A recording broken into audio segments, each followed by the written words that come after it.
We'll go ahead and get started. So thank you for joining. My name is Susie Estrada, and I am the School Improvement Programs and Special Education Parent Engagement Specialist. Um, we are going to be talking about family engagement today, family and community engagement. Less strategy, although that will be touched on, and more some out of the box, just how do we monitor family and community engagement? What indicators can we look at? And then what tools can we use to gather information regarding our progress towards our goals around family and community engagement? Um, and most of all, how can we have fun and really make sure that it's intentional and meaningful, and also that we're being transparent with our families and community members?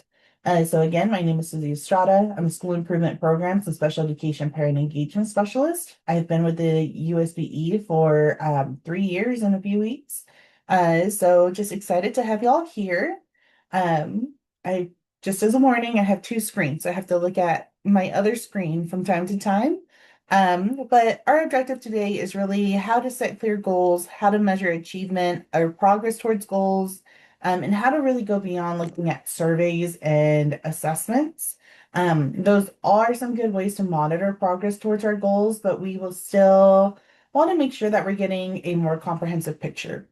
But before we dive into that, just a quick reminder for some of you and a definition for some of you. Just family community engagement. What is it? So, pulled from Dr. Karen Mapp with her dual capacity framework. Dr. Mapp is also just, one of the key influencers when it comes to the field of family engagement.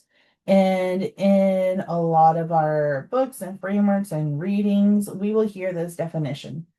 So, family engagement is a full, equal, and equitable partnership among families, educators, and community partners to promote children's learning and development from birth through college and career.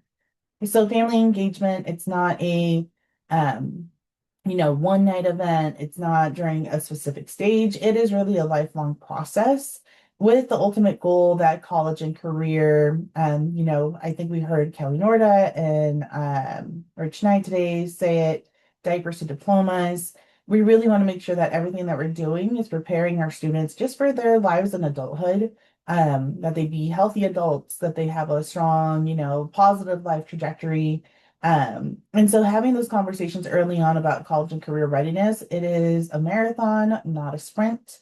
So when we're talking about a full, equal, and equitable partnership, the key part here is equity. So the reason why we're talking about street data today is, as you all probably know already, not every family is going to show up to your events, parent-teacher conference, and not every single family is going to show up to your surveys, to complete your surveys. There's a lot of reasons for that, and it is less about not caring. It is less about neglect. Educational neglect in Utah is actually about 1%. So while it does happen, it can be a reality for some of our students. It is very rare and most often not the case. Part of my professional background and personal background includes gang intervention and prevention programs. And so I just want to share that to say that even our families that have a history of generational involvement with gang activity, drug use, or substance abuse, all of those different things that on the surface can appear like a deficit. Not once have I ever encountered a family that wants their child to be, unhappy, unhealthy, incarcerated, all those things. Every family that I've ever worked with has always wanted their child to be equipped for their future, to be healthy in their future, to be able to take care of themselves. And ultimately, that's all of our goal as a community is we want to make sure that our children grow up to be adults that can take care of themselves and that we can build stronger, healthier communities together.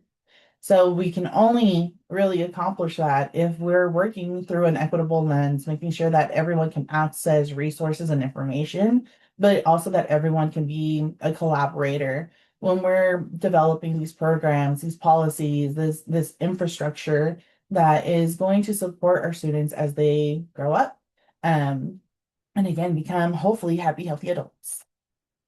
So the impact of high quality evidence-based family and community engagement, you've probably heard this already, but your students' grades improve, students attend school more regularly, there are higher levels of teacher satisfaction, which should not be surprising because if students are attending more regularly, one of the bullet points is we have fewer, disciplinary issues at school or in program.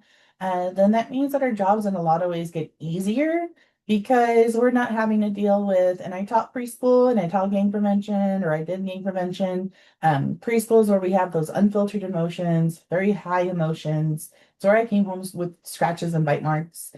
Gang prevention was a lot less of a risk than preschool with little bodies that have unfiltered raw emotions. So when we are able to move our energy from managing behaviors and really focus on learning and having fun. So I went into preschool and after school programs. I wanted to have fun. It makes our jobs just more enjoyable. So if you're a leader in these programs, that means you also have less teachers leaving your school, which then helps with relationship building and helps with quality education in your programs. So it's just a win-win. Something that I do want to point out here is the role of fathers or a father figure when it comes to family engagement. There is a lot of research, and a lot of it does come from Head Start programs showing that when fathers are more involved, are more engaged by the school and more welcomed in the school, that there are positive benefits with behavior, but also with learning for students, and then those pro-social behaviors as well. So making some targeted efforts to reach out to fathers, welcome them in, invite them, and that is that personal and explicit contact of we want you, father, here, or father figure, that male model in the home, we want you here. If you're looking for something to follow on Instagram, there's the Brooklyn Stroll Club, which is a group of fathers that go for walks with their kids in Brooklyn. And it's a pretty cool program, but that's just an example of something that could be done in a community anywhere, really. So before I get further distracted by how cool father engagement is, we'll just keep going on with our presentation. But again, just more excited about learning and fathers being a key partner in that. The four essential core beliefs that we really need to instill in ourselves when we're working with families. And Mayor Sherry Wood from South Salt Lake, she phrases it as having yes in your heart. So whatever family comes in, whatever student comes in, whatever the issue might be, is this something that we can address or support or resolve?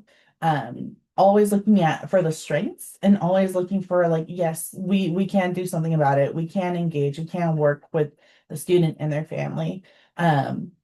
So the four essential core beliefs here are one, that all families have dreams for their children and want what is best for them. Again, working in GAM prevention.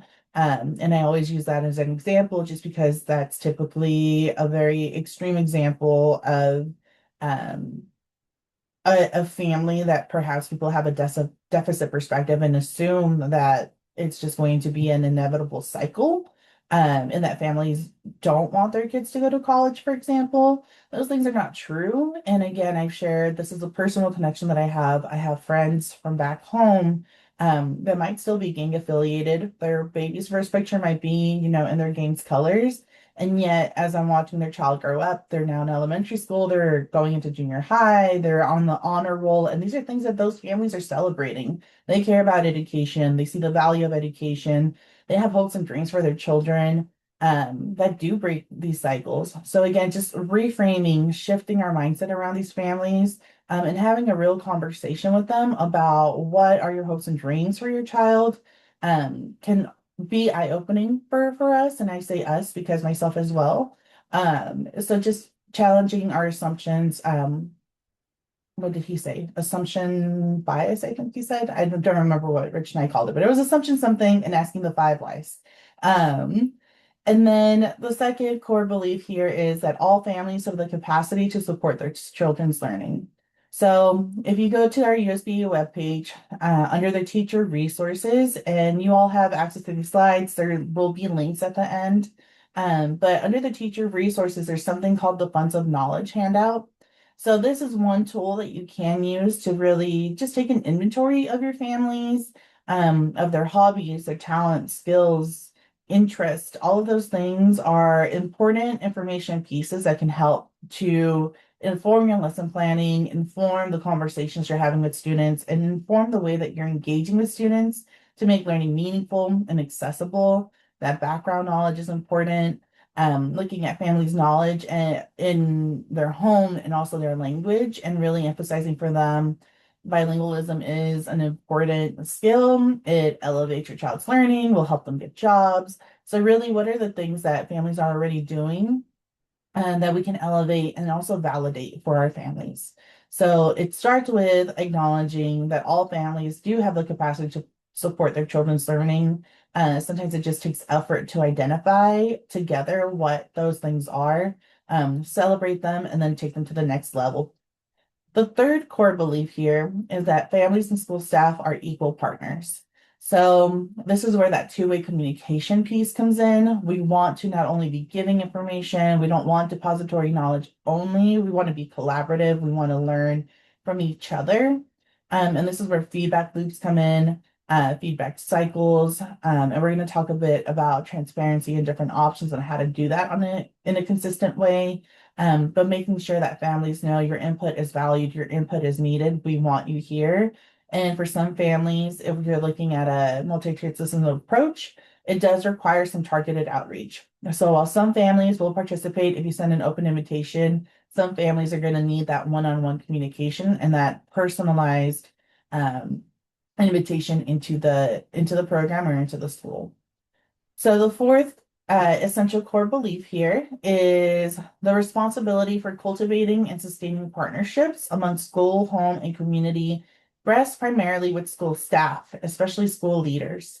School leaders really set the tone on what the school culture is going to be. We model the expected behavior and we model the value system that we want our school community to really embrace. It can be frustrating when you feel like you're putting in all this effort into planning events or conducting outreach and it feels like no one's listening. Working at the state, I do things and I often wonder, is there an impact? And working directly with students, we feel that as well. Is what I'm doing having an impact? And then 10 years later, you see that student that you had when they were small, 5-year-olds, 10-year-olds, 15-year-olds, and they tell you that you did. They, reach out, they send you an email or an Instagram message. They're adults now, and all of these different things, and you realize that the impact is there. And that's the same thing for us as school community members. The impact that we have for families is very real, and we just don't always get to see it. So embracing that it is our responsibility to set the stage, which means just making sure that we are accessible, that our school's accessible, that information's accessible, and that we're providing resources and supports to our families. That is part of our responsibility in all of our roles, from paraprofessional to leader. What are we doing to make sure that families know that they can communicate with us, that they should be here, and that they can engage with us in a safe way? So now for the fun part, we're going to be talking about street data. So street data is the qualitative and experiential data that emerges at eye level and on lower frequencies when we train our brain to discern it. Well, what does that mean? So street data is the story within the numbers. So oftentimes when we're looking at progress monitoring or just where are we, what's our baseline data? When we're talking about data in general, it's usually a number, it's usually some statistic. The qualitative piece is the story that comes with those numbers. So we can look at school attendance, for example, and we can just say families are not coming or not bringing their child to program or school on Friday. Um, and we can just leave it there and make a decision from that, like no more program period on Friday, let's save money, or whatever it is that we decide. Or we can dig deeper into the story of, well, why are they not bringing their students to program on Friday? And I'm saying program just because there's private preschool providers and just different terminology, but it's all preschool, all preschool. But again, so asking the question of, well, why are they not bringing their kiddos to program on Friday, rather than making that assumption that could be wrong.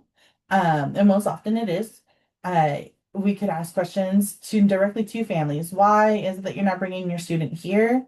And we might find out, well, transportation is an issue by the time I get my child to school. Then I have to take the bus. And there's just no reason to be able to do that. It just doesn't make sense. Or the shorter schedule conflicts with my work, so I just leave them at home with someone else. That's easier for my family. All of these different options, all of these different possibilities that could better inform the decisions that we make in our program or in policy. So again, that qualitative data is that quick check-in, that informal check-in, but it is asset-based. So it could be looking at the things that are going right, looking at, okay, what are the things that we can celebrate and learn from? But it's that sticky note data. So it's my practice that I did when I was still working in programs was I would carry a notebook with me, or Post-its, and just write down anything that I heard from families informally, something that they had a question about, a misunderstanding, something that they liked, a concern, whatever it was. All of that is data that we're getting, and it doesn't have to be on campus. Sometimes we run into families at community events or at the grocery store. All of those pieces are still data that you can use. And so when you come back with your data team or your leadership team, um, and you provide that invite in that voice, you provide that insight into what families are sharing. And then really cool thing here is that these families that are maybe talking to you maybe don't take the survey, or maybe don't provide that feedback directly to the school in a formal way, but they're doing it informally. So you're still capturing those voices, you're still capturing that information, and then you can use it to input into the other data pieces that you already have. For the state, the indicator rate parent involvement survey is one data piece that we do utilize extensively because it's one of the mandated compliance, parent engagement specific data points that we have. And there are common sections to it. However, our data collection doesn't start there. It goes on to include focus groups that we've had in partnership with the Utah Parent Center. It goes on to include conversations with schools. So all of those things, apart and separate, they're snapshots, they're pieces of the puzzle, but then when you put them together, it provides a bigger picture that can create a better and more inclusive program for all of your families. We're going to talk a bit about the first people's principles of learning because oftentimes, again, when we're talking about data, that qualitative piece gets lost because it's not seen as something that's valid, or that can be trusted. But the first people's principles of learning really is something that helps to validate and legitimizes data because it is for a lot of our families, especially the ones that are not represented all the time in our survey data, um, recognizing that oral piece, for example, like oral storytelling, those are all forms of knowledge that can be used, that should be used, that are valid, and that carry a lot of power. So the first principle here is learning ultimately supports the well-being of the self, the family, the community, the land, the experience, and the ancestors. So making sure that our families and our school staff, program staff embrace that learning is really about not just the individual student, but whatever that student is able to get from that preschool program, from the day one that they enroll into adulthood, it's going to have ripple effects and it's going to build stronger, healthier communities that are going to benefit children down the line. The second principle here is learning is holistic, reflective, experiential, and relationship based. So focused on connectedness, on reciprocal relationships, and a sense of place. In other words, we have to look at the whole child, their whole being, their interests, their family, and their community. And we have to reflect on what experiences are we providing for this child to be able to learn. How are we making sure that it is relationship focused? I used to provide a training called relationship-based interventions, which really looked at we can't provide an intervention without first establishing a relationship with that child, their family, or their community. Because we have to look at the whole picture.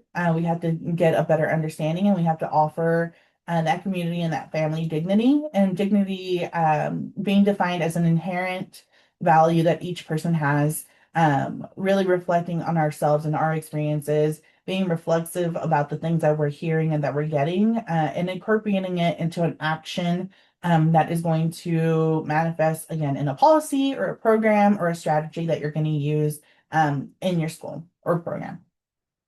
The third principle is learning involves recognizing the consequences of one's actions.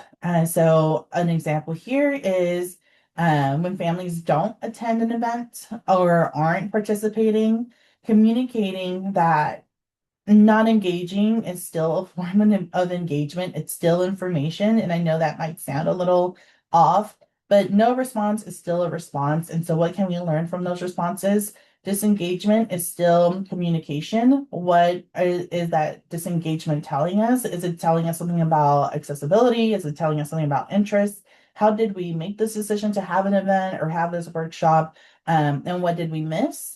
So the consequences of one's actions here for us is when we do something without input is we're going to get less engagement, but then we can also communicate with families when you don't engage or you don't do X activity, there is a consequence to that, and the consequence making it real, getting buy-in from the families and community members by telling them. We'll go into the example of fathers. When fathers assume or get the message from schools and programs, so this is something that we've heard across the state is, I don't think my school wants me there. When we tell them the consequence of them not being involved, how that can potentially impact their student, we're creating an actionable thing, a real consequence that's going to matter to them. Learning involves generational roles and responsibilities. If you have multi-generational households in your programs, inviting grandparents or aunts or uncles to come in and offer a presentation, read a book, or just be represented somehow in your classrooms and programs. Making sure that every family understands that it's not just one person's responsibility or role, including the teachers, to teach the child. It's all of our jobs. The next point here is learning recognizes the roles of Indigenous knowledge. So that's that cultural knowledge that each family comes to our schools and programs with, celebrating that, recognizing that learning is embedded in memory, history, and story. So again, celebrating oral storytelling that a lot of our families, if not all, engage in. Recognizing that learning involves patience and time. It's not going to happen overnight, but promoting that growth mindset. Samantha Siegel, if you went to her inclusive practice presentation yesterday, just reinforce the phrase of they can't do that yet. So making sure that we are instilling that knowledge and that awareness of it's going to take time, going to take patience, but they can learn, they can do with practice and with some scaffolding. Learning requires exploration of one's identity. So by bringing the family and community into this space, we are helping students, one, understand not just the content, but how the content is relevant and related to them.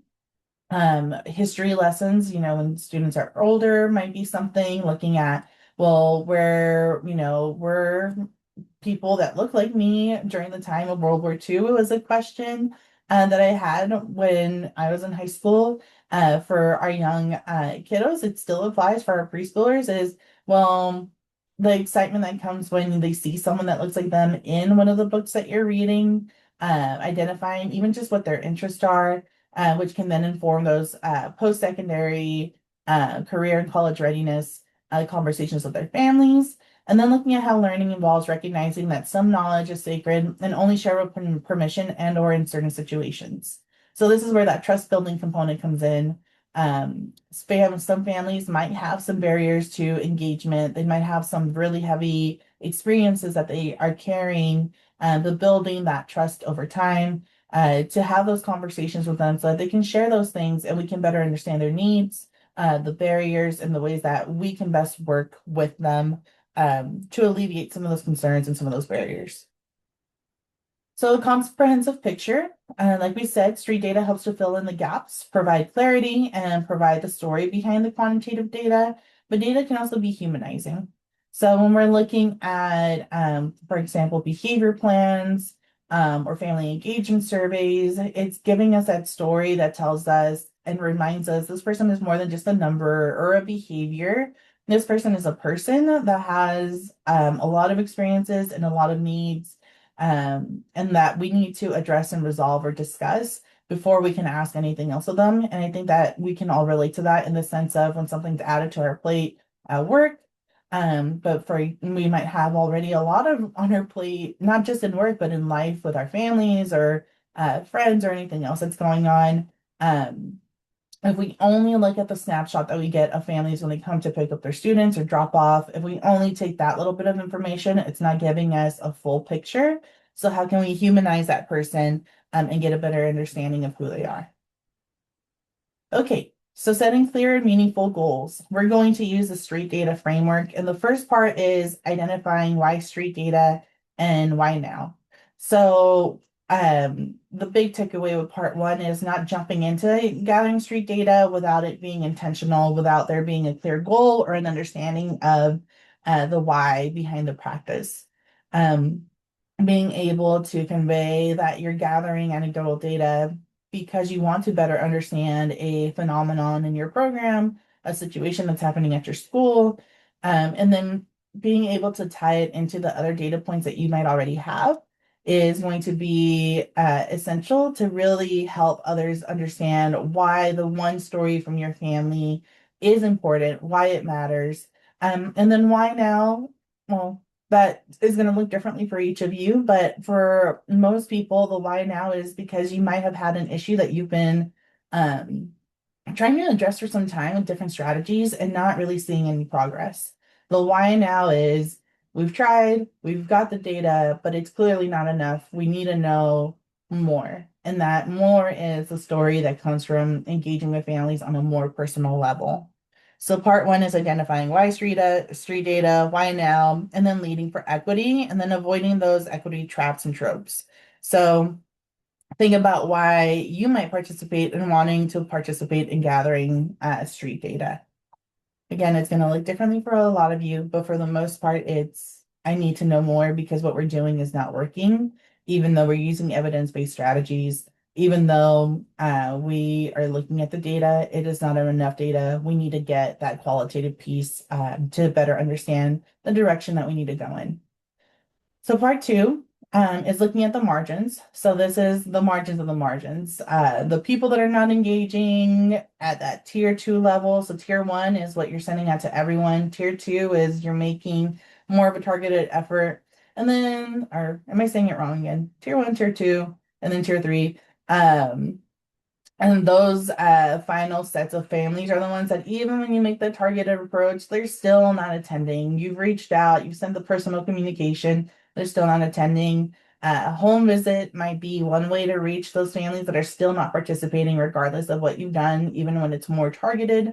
And then home visits I know are difficult, but having those one-on-one phone calls home, you can also do community walks in neighborhoods where you know that a lot of families might live. There's different strategies there, but it's really that pounding the pavement, getting boots on the ground, and going out to meet folks where they are. Um, this is where we find ways to get participation or provide accessible ways for all voices to be heard.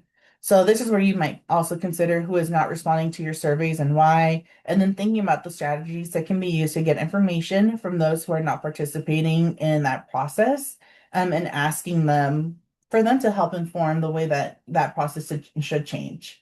Part three is deepening the learning. So this is where we're redefining success. Do we change our goal? Do we change our strategy?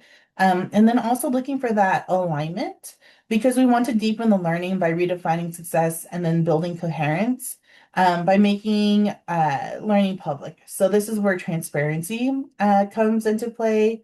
And this is where you're being very clear about we're collecting the feedback for this reason. We need to know why. These are the benefits that will happen to will come for your student if you just tell us what is it that we need to do better. Um, the second part of that is, and this can be on a bulletin board, part one, what we did, the questions that we asked, part two, what you said, and then part three is that final piece of based on what you said, this is what we did. These are the programs that we implemented, these are the things that we changed. So that not only helps with the collaborative component of family engagement and that two-way communication, but just being transparent, and then also making sure that families understand your time spent providing feedback is meaningful, it's important, and we do something with it. Oftentimes, families will not want to engage or won't understand the purpose of engagement with feedback strategies like a survey because they don't think it's going to do anything. And I think we've all been there. We get surveys and it's kind of like, well, okay, now, like, now what? I don't think they did anything with that. That was a waste of time. Um, because no one's being transparent about how that information is being used or informing future strategies and programs. So, just sharing that information is going to go a long way. You can also at the stage set collaborative goals based on the information collected. And then again, making it explicitly clear how and why the community is important and needed. Um, and then part four is transforming the culture by embracing vulnerability and calling folks in and up to equity. So we're going to reframe failure as an opportunity. In an education, in any field where we're working with people, um, it's not as easy as saying 2 + 2 is 4 because people change and what works for one person is not going to work for a different person. It's hard when you're working with humans because there's not a magic bullet. There will never be. Um, but you're looking at how can we transform the culture to make sure that we are bringing people in to our space, establishing that meaningful partnership. And for a lot of our families, that might look like embracing vulnerability. So sharing the things that you've tried, sharing your failures, learning from them, but then also just showing up as a person first, showing up as your why. Why did you get into education? Why did you go into early childhood? And then tapping back into that mindset of I'm here for a very specific reason. I think more now than ever, there's just so much being asked of people in every area of our lives that it gets a little tiresome and burnout is very real. That we forget our why, and we wonder why we're trying to do all the different things that we're trying to do. So embracing that vulnerability, connecting with families, meeting with them as people. If you're not having fun, if you're not feeling safe, if you're not feeling into it, then that's going to feed off to your students and your families. And that's where calling folks in and up to equity comes in. It's calling them in for support, sharing with them the things that you do need. Um, the last families that I worked with, I ran a preschool and an after school program at a charter school. If I was able to share with them that we were short on materials, if they had a concern and I was able to address openly and transparently with them, well, this is why we're not doing that activity anymore, or this is why we had to change that. Oftentimes it was for staff reason, which I think a lot of you can understand, just short staffing. They were willing to step up and volunteer or provide a resource for Wes. So equity again comes through that partnership and that transparency piece, and building that relationship with family so that they know and they trust you that you're going to do your best at all times, but sometimes your best is just a certain point because we're human beings.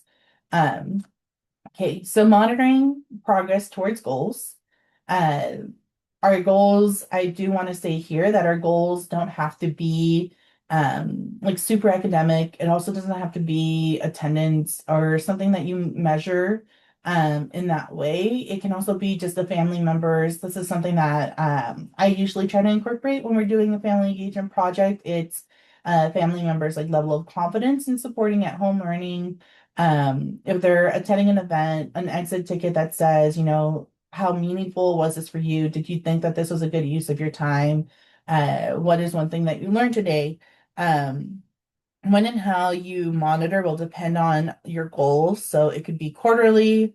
We talked about events and exit tickets. Again, you want to see, was this a meaningful event? Did the family obtain the knowledge that we wanted it to? Was it engaging? What can we do to make this better? These are all things that you can do in pulse checks, so they don't have to be a formal survey. You can have an exit ticket. You can do just a quick thumbs up, thumbs down. You can do an idea wall if you're trying to gather input on future events or future topics for workshops. A rosebud thorn, what was your favorite part, your least favorite part? What was the middle part? Um, all of these different things that you probably already do or have done in the classroom. are things that you can do with families as a form of feedback collection. So when we're monitoring progress towards goals, depending on what that outcome is, it's going to inform uh, one of these three different areas. So the first part is that frequency of an intervention. I provided the example of home visits. So home visits, when it's a tier one, it's open to all, anyone can participate. And we use the parent-teacher home visit model, where families would get an initial home visit that's just based on relationship building. What are your hopes and dreams for your child? And then the second home visit is an academic conversation, getting ready to transition into the next school year or the next school. Um, for families that need more of an outreach, if the intervention is a home visit, then you could have an increase in the frequency of home visits. So instead of just two, you might have, one a month, or you might have four across the school year. Um, and then when it comes to the intensity of an intervention, so this is where, like, what specifically is it? A home visit? Is it phone calls? Is it a newsletter? This is where you're identifying what is it that we need to do to better engage this family as our method or as our tool. And then the type of intervention again. So is it communication? Is it information? Is it resource allocation? What is it that we're trying to do? And how does that align with our goal? But I do want to say, even if you're a program or if you're a school district preschool or a school-based preschool, it's really looking at, well, how can we also align with the bigger picture? What is our local school district doing, or charter school doing? What is it that the state is talking about? So looking at some of those ways to align, it also helps with the conversation when it comes to looking at either identifying resources or asking for resources. So identifying a type of intervention that's working and then using that in future conversations with folks like the Utah Association for Education of Young Children. These are all important information pieces for organizations that do get to advocate for early childhood professionals, so that that way they can have a more comprehensive picture and just some more knowledge to bring to the table. And again, that's the stories matter. Anyone that says that they don't matter, I promise you they do. They go a long way. Stories are impactful, they're powerful, and they're informative. And then before I move on to the next slide, just a reminder that this is all a part of a continuous cycle of improvement. So even when you think you're done, we are gonna go back to one. So if we ever think our work is done, we're always just going to cycle right back to number one, to that step one, because there's always work that needs to be done. And that was not all supposed to rhyme, but it did. So our work is it's a never ending cycle because things happen nationally, locally, for families. Different generations have different like things that they experience historically, but also just culturally. Slang is an example. Language evolves, and sometimes it just goes back to language that existed before. But things are always going to happen, and when we're working with human beings, I can't say enough, when we're working with human beings, things are going to always need to evolve and grow and be informed by what that community is saying and by the things that we're gathering from families and from students through the things that they share with us. Um, Sometimes it can feel like a lot to have to listen to these stories. Again, because burnout is real and we have limited amount of time, but it is a privilege to be able to get to know families, to earn their trust, and to hear these stories and to gather insight into what their needs are. Some quick resources that I want to share with you all before our time is up, and we still have plenty of time, but I want to make sure that you all have the opportunity to ask questions if you want to. So again, I'm with the Utah State Board of Education, and these resources and learning opportunities are available to everyone. My contact information will also be available at the end, and you're welcome to email me with any questions. I'm happy to always be a thought partner there's any concerns. The first hyperlink will take you to the Utah School Board of Education's School Improvement with Parent and Family Engagement webpage. Here's where you'll find resources that are school-wide or program-wide. There's some teacher-specific resources and different announcements. Cassie Hayes is also our parent liaison with the USBE, and she operates a parent portal, which also has a wide array of resources for educators and for families as well. The second bullet point will take you to our Back to Basics course. It does say it's on Midas. You do not have to have a Midas account. You're welcome to come to this training. If you do go to Midas, you'll notice that there's different dates available. You don't have to attend all of the dates. You just pick one. There's online and in-person options available. And again, you don't need a Midas number. You can just email me and say, I would like to participate.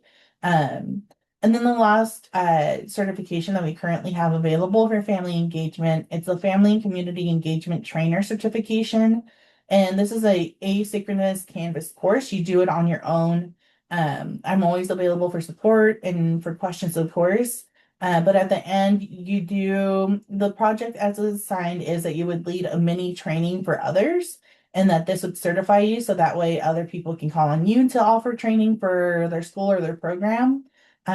If for whatever reason you're not able to offer that training, it's just a limit with your role, then we would just talk about an alternative assignment just to make sure that you're ready to be able to go out and train others. The main objective for this course creation was when I first started in my role 3 years ago, we were having different definitions of family engagement, different understandings of family engagement, and we want to make sure that we're having a uniform way of talking about family engagement, shared language, and a shared understanding. Just so that way, when we're talking to folks, everyone's on the same page. If policymakers are ever, in the room when those conversations are being had, that they also are able to have a shared language and understanding of what high quality evidence-based family engagement is, and not the different, again, when I joined, there was just a lot of different ways that people were defining family engagement. And we've been able to really continue to work on and push the spectrum of parent involvement, parent engagement, and then parent empowerment. There's different stages and there's differences amongst those different stages. So really, diving into that, and that's broken down for you in this face map course. And then finally, my contact information. We are 15 minutes early, but I do want to see if there's any questions or concerns. If anyone wants to come off mute, I think we can today. Um, and then if not, then you all get a little bit of an extra break. It is Saturday, so I hope you all appreciate that and enjoy it. But I'm always here. I'm always available to talk and to thought partner. Email is the best way to contact me. Phones with different travel and meetings and stuff, it's easy for me to miss a phone call, but I will always respond to email very quickly. So that communication piece is there for you, and you're welcome to reach out. These slides are available, or they should be available for you to download. And I just want to thank you for your time on this Saturday. I appreciate you and I appreciate the work that you do. It is not easy, so thank you a million times over. Are there any questions? I don't know how to get out of my slide.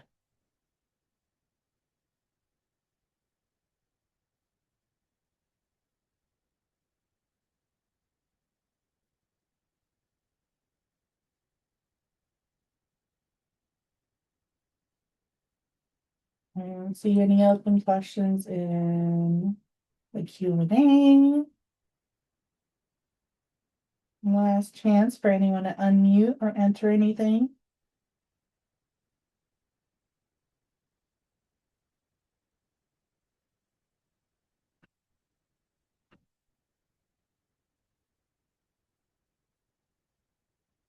Okay. I don't think there's any questions, so I'll stop the recording